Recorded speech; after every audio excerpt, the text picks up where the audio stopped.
बॉलीवुड के इतिहास में अगर किसी अभिनेता को चलती फिरती संस्था या मिनिस्ट्री कहा गया तो वो सिर्फ एक ही नाम था, अमिताभ बच्चन। 70 और 80 के दशक में उनका कद किसी सुपरस्टार से कहीं अधिक था। उनकी फिल्मों की घोषणा किसी त्योहार से कम नहीं होती थी और उनके पोस्टर लगते ही थिएटरों के बाहर भीड़ लग जाती थी। हर दर्शक को सिर्फ इतना पता होता था कि इस शुक्रवार बच्चन साहब की फिल्म आ रही है, और फिर चाहे मौसम कुछ भी हो, लोग टिकट खिड़कियों के बाहर रात से कतार में खड़े नजर आते। उस दौर की ऐसी ही एक बेहद महत्वपूर्ण फिल्म थी शराबी। प्रकाश मेहरा प्रोडक्शन के बैनर तले बनी इस फिल्म का निर्माण सत्येंद्र पाल ने किया और निर्देशन की कमान खुद प्रकाश मेहरा ने संभाली।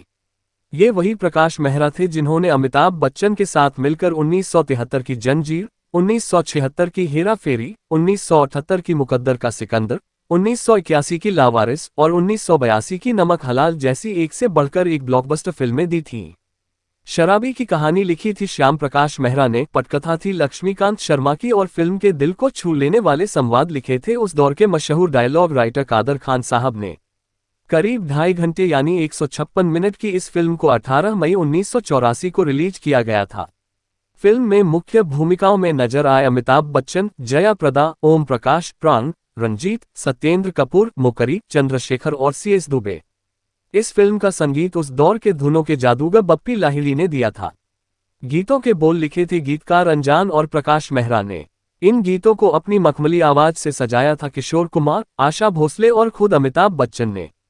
इस फिल्म के गानों ने उस साल के हर संगीत प्रेमी के दिल को छू लिया था।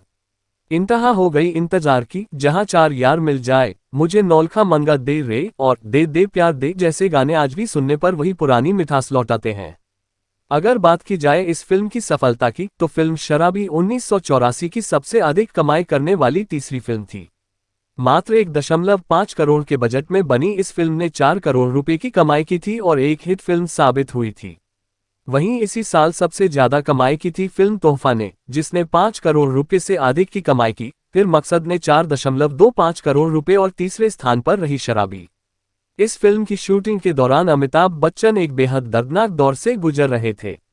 खुली फिल्म के एक्सीडेंट के बाद वह धीरे धीरे काम पर लौट रहे थे। शराबी की शूटिंग के दौरान दिवाली पर उनके हाथ में पटाखा फट गया था, जिससे उनका हाथ बुरी तरह जल गया था। इसके लिए उन्हें विदेश में स्किन ग्राफ्टिंग करवानी पड़ी। इसी कारण फिल्म में उन्हें कई बार हाथ जेब में रखते देखा गया, जो आगे चलकर उनका स्टाइल बन गया।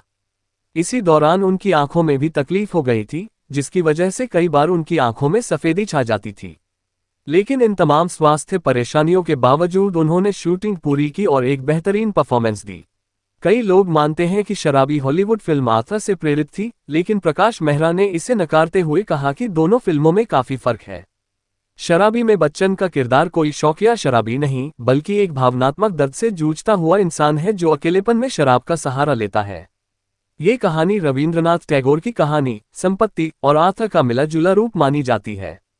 संगीत की बात करें तो शराबी का म्यूजिक साल 1984 में सबसे अधिक लोकप्रिय रहा। बप्पी लाहिड़ी को इस फिल्म के लिए अपना पहला फिल्मफेयर अवार्ड मिला। इतना ही नहीं, इस साल के टॉप 5 म्यूजिक नॉमिनेशनों में से 3 बप्पी दा के नाम थे, शराबी, तोहफा और कसम पैदा करने वाले की।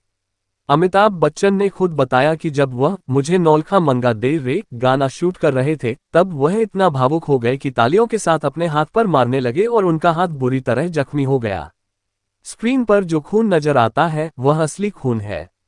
इस फिल्म में जया प्रदा के साथ अमिताभ बच्चन की यह पहली फिल्म थी। कामचोर में उनके अभिनय से प्रभावित होकर प्रकाश मेहरा ने उन्हें साइन किया था। शूटिंग के दौरान ही उन्हें जाग उठा इंसान के लिए राकेश रोशन ने अप्रोच किया, लेकिन डेट क्लैश होने के कारण जया को वह फिल्म छोड़नी पड़ी। फिल्म की शूटिंग के दौरान ही अमिताभ बच्चन को पी रामाराव ने अपनी फिल्म इनकलाब के लिए साइन किया, जबकि उसी समय राजेश खन्ना ने आज का एमएलए राम अवतार नामक फिल्म शुरू की। दोनों फिल्मों में रेस थी कौन पहले रिलीज होगी। बच्चन शराबी की शूटिंग में व्यस्त थे, लेकिन प्रकाश मेहरा से बात करके उन्होंने इनकलाब की शूटिंग की अनुमति ली और फिर वापस शराबी पर लौटे। 1984 बॉलीवुड के लिए खास साल नहीं था। पूरे साल में सिर्फ 9 फिल्में ही हिट रहीं और एकमात्र सुपरहिट फिल्म रही छोटा चेतन, जो कि एक मलयालम फिल्म का रूपांतरण थी। उस दौर में अमिताभ बच्चन की फिल्में ही बॉक्स ऑफिस की गारंटी मानी जाती थीं। हालांकि शराबी हिट रही, लेकिन उनकी और प्रकाश मेहरा की जोड़ी की पिछली फिल्मों की तुलना में कम कमाई कर पाए। मुकद्दर का सिकंदर ने 6.5 करोड़ और लावारिस ने उससे भी अधिक कमाए थे। प्रकाश मेहरा आमतौर पर अपने संगीत के लिए कल्याणजी आनंद जी की जोड़ी को ही चुनते थे, लेकिन नमक हलाल के हिट म्यूजिक के बाद बप्पी लाहिड़ी को शराबी के लिए चुना गया। हालांकि 1987 की फिल्म मुकद्दर का फैसला के बाद वह फिर से कल्याणजी आनंद जी के पास लौट गए। जहां चार यार मिल जाए और इंतहा हो गई इंतजार की जैसे गाने दूसरी भाषाओं से प्रभावित थे, पहला बांग्लादेशी फिल्म गोसाई और दूसरा अमेरिकन बैंड 3 डिग्रीज से। शराबी अमिताभ और प्रकाश मेहरा की लगातार छठी सफल फिल्म थी। जंजीर, हेरा फेरी, मुकद्दर का सिकंदर, लावारिस, नमक हलाल और फिर शराबी। लेकिन ये जोड़ी की आखिरी हिट साबित हुई, क्योंकि 1989 में आए जादूगर बॉक्स ऑफिस पर बुरी तरह फ्लॉप हुई। इसी फिल्म के बाद बच्चन और मेहरा के संबंधों में खटास आ गई। मनमोहन देसाई और प्रकाश मेहरा उस वक्त एक दूसरे के प्रतिद्वंद्वी माने जाते थे। मनमोहन ने एक बार कहा, शराबी जैसी फिल्म तो कोई शराबी ही बना सकता है। जवाब में मेहरा ने कहा, एक कुली ही ऐसी ओछी बात कर सकता है। दिलचस्प बात यह कि दोनों के हीरो तब भी अमिताभ बच्चन ही थे। किशोर कुमार ने इस फिल्म के लिए लगातार तीसरा फिल्म फेयर अवार्ड जीता, पहले नमक हलाल, फिर अगर तुम न होते और अब शराबी।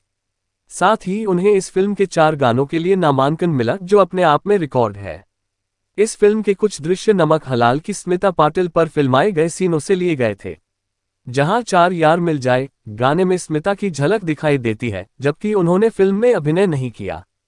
फिल्म के संगीत को बिना का गीतमाला में भी खासा स्थान मिला, जहां चार यार मिल जाए को दूसरा, मुझे नौलखा मंगा देखो छठा और दे दे प्यार देखो 7वां स्थान मिला। प्रकाश मेहरा के सहायक रामचेत इस फिल्म में नजर नहीं आए, जो आमतौर पर हास्य भूमिकाओं में होते थे। मास्टर मजबूर, जो बच्चन के बचपन का किरदार निभाते थे, उन्हें अब बाल कलाकार की जगह वेतनभोगी का रोल मिला। दीपक पराशर को अमिताभ बच्चन के साथ काम करने का मौका पहली बार इसी फिल्म में मिला, लेकिन फिल्म रिलीज के बाद उन्होंने आरोप लगाया कि उनका रोल जानबूझकर काटा गया। रजनीकांत ने उस दौर में एक इंटरव्यू में कहा था कि फिल्में अब क्वालिटी खो रही हैं, शराबी जैसी फिल्में भी अब हिट हो रही हैं, जबकि पुलिस जैसी बेहतर फिल्में उतनी नहीं चल पाती। फिल्म का डायलॉग, मूंछें हो तो नथुलाल जैसी हो, वरना ना हो, अमर हो गया। इसकी उत्पत्ति फिल्म नमक हलाल से हुई थी, जहां बच्चन किरदार मक्खी निकालते हैं मूंछों से। हालांकि बच्चन इस फिल्म के बैकग्राउंड स्कोर और एडिटिंग से खुश नहीं थे। उन्होंने इलाज के दौरान प्रकाश मेहरा को कई सुझाव दिए, लेकिन मेहरा ने उनकी बात अनसुनी कर दी। इससे दोनों के रिश्ते खराब हो गए और जादूगर के बाद ये रिश्ता टूट गया। शराबी को 1995 में कन्नड़ भाषा में रीमेक किया गया, जिसमें बच्चन के रोल को विष्णुवर्धन ने निभाया। वहीं 2005 की फिल्म तुमसा नहीं देखा पर भी शराबी का प्रभाव देखा गया। तो दोस्तों, ये थी 1984 में आई शराबी फिल्म से जुड़ी तमाम रोचक, दिलचस्प और कभी कभी चौंका देने वाली बातें।